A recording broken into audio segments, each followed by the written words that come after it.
Albayma seni karavay, Kulucuğaları var olan, Kumar içirmiş bir karavay,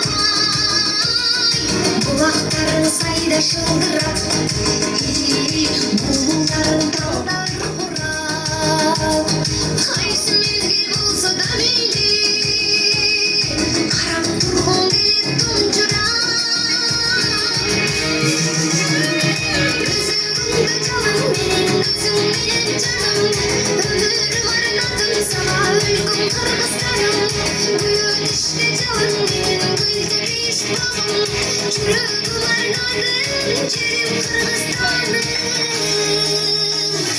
Asman benim cerim iken, Askaları bufka değişken, Acayip o zirde zirlegen, Harum ülbüz tuğan bekten, Ayraları tılmay gürgürüp, Tabanları hoş bir sürü, Ölgün benim Kırgızstanım, Sözlergen dayımdır gürü.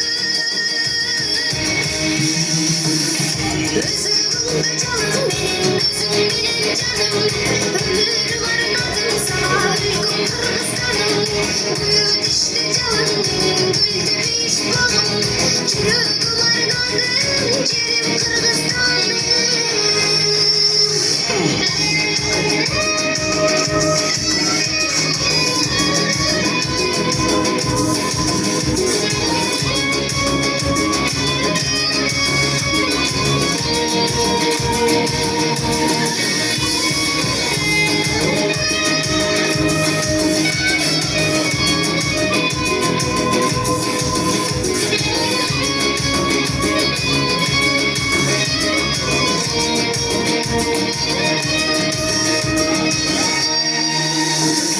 Özümde canım benim, özüm benim canım, Ömür var adım sana, ölgün Kırgızstanım.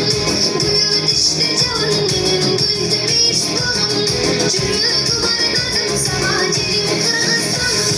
Özümde canım benim, özüm benim canım, Ömür var adım sana, ölgün Kırgızstanım. Büyük işte canım benim, güldür iş bağım, Çürük duvarlarım, cerim Kırgızstanım.